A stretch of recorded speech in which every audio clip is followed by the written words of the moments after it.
सोलापूरच्या माढ्यामध्ये बालविवाहाची घटना उघडकीस आली आहे। 12 वर्षीय मुलीनं बाळाला जन्म दिल्यामुळे बालविवाहाचा प्रकार समोर आला। पती, सासू, सासरे आणि मुलीच्या वडिलांवर आता गुन्हा दाखल झालाय। भंडाऱ्यामध्ये गुंडांकडून पोलिसाला मारहाणीमध्ये पोलीस हवालदार आणि आणखी एक जण गंभीर जखमी। 2 आरोपींना पोलिसांकडून अटक। सिंधुदुर्गमध्ये पारंपरिक मासेमारीला वेग। खवणे, शेळपी, निवती, केळूस, भोगवेमध्ये मासेमारी सुरू। ताजे मासे खरेदी करण्यासाठी नागरिकांची गर्दी।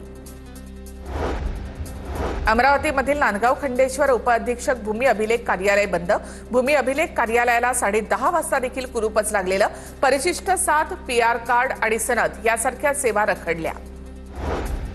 साताऱ्यामधील कराडच्या खंडोबाची पालीमध्ये राष्ट्रीय जलजीवन नळ पाणी पुरवठा योजनेचे उद्घाटन।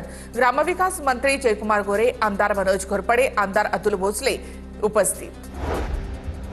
सिंधुदुर्गच्या सावंतवाडीमधील माझगाव गरडमध्ये 57,000 रुपयांची गोवा बनावटीची दारू जप्त।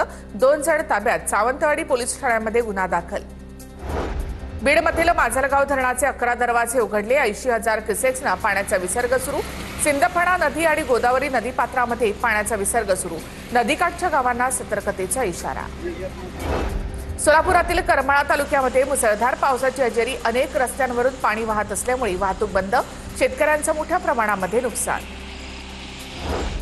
लातूरच्या मसलगा प्रकल्पाची पाळू एक बाजू खचली। पाळूवर मोठ्या भेगा पडल्यामुळे प्रकल्पामध्ये यावर्षी 10%च पाणीसाठा ठेवण्याचा प्रशासनाचा निर्णय। धरणामधून मोठा विसर्ग सुरू।